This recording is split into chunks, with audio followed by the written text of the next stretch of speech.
merong tatlong dahilan bakit naghihiwalay ang mag-asawa. Una, maraming naghihiwalay dahil hindi sila nag-uusap. Lack of communication. Yan yung madalas na problema. Mas nauuna pa ang sigawan. Mas nauuna pa ang tampuhan. Mas nauuna pa ang galit kesa sa pag-uusap at pagkakaintindihan. Kailangan nyo din tanggapin na minsan talaga hindi kayo nagkakaintindihan. We have to accept that sometimes we cannot meet eye to eye. Kung ang katawan mo minsan hindi niya maintindihan ang kanyang sarili, iisang katawan na yan. Kayo pa kaya ang dalawang katawan? Kayo pa kaya ang dalawang isip? Kayo pa kaya ang dalawang kaluluwa? At paano yung dalawa magiging isa? Kailangan merong connection. Kailangan merong ugnayan.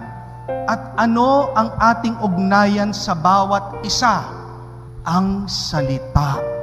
Kung gusto nyong magkaisa, kayong mag-asawa, kailangan gamitin nyo ang salita, bigyan nyo ng laman. Hindi mo alam kung ano yung nasa isip at puso ng iba hanggat hindi siya magsasalita. At minsan nga yung salita, kulang pa. Kaya kailangan mo yung salita, yung pag-uusap, palagi. Walang hinto, continuous. Kahit na matagal mo na siyang kasama, ang tao nag-iiba.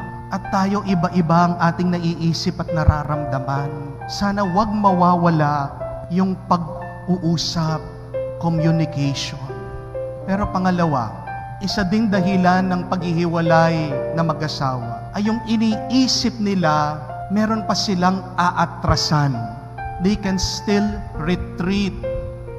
They can still go out of the relationship. They can still go back. Pwede pa naman akong umatras. Ganyan madalas ang iniisip ng mga ibang may asawa. Pag ayaw ko na, pwede pa naman akong umuwi sa amin. Pag ayaw ko na, bahala siya. Ako nang bahala sa sarili ko. Ganyan naman yung misis ko, okay lang. May nakita na akong bago. Mas mabait, mas maganda, mas malambing. Kasi merong plan B. Kasi merong aatrasan. Kasi iniisip, merong pupuntahan. Pero kung sa mag-asawa, iisipin nila na ito lang ang buhay. Ito lang ang buhay namin. Wala nang iba. It's either we make it work or we die trying. Kung ganyan ang pag-iisip ng mga mag-asawa, walang maghihiwalay at magiging totoo sila doon sa pangako nilang for better, for worse, for richer, for poorer, until death do you part. Kasi wala ka nang aatrasan. Kasi ito yung pinili mo. It's either paglalaban mo, sinusubukan mong maging matagumpay kayo. Huwag kayong aatras. Walang atrasan. Walang uwian. Yan na yan. Pangatlo, at kahuli-hulihan, isang dahilan din ng paghihiwalay ng mga mag-asawa ay yung hindi po sila nagdarasal.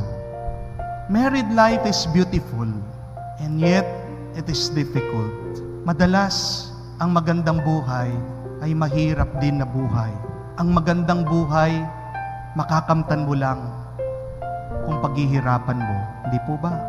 At paano magiging magaan itong mahirap pero magandang buhay kung magdadasal ka at magpapatulong sa Diyos. Nating kalimutan, palagi tayong mag-usap, walang atrasan.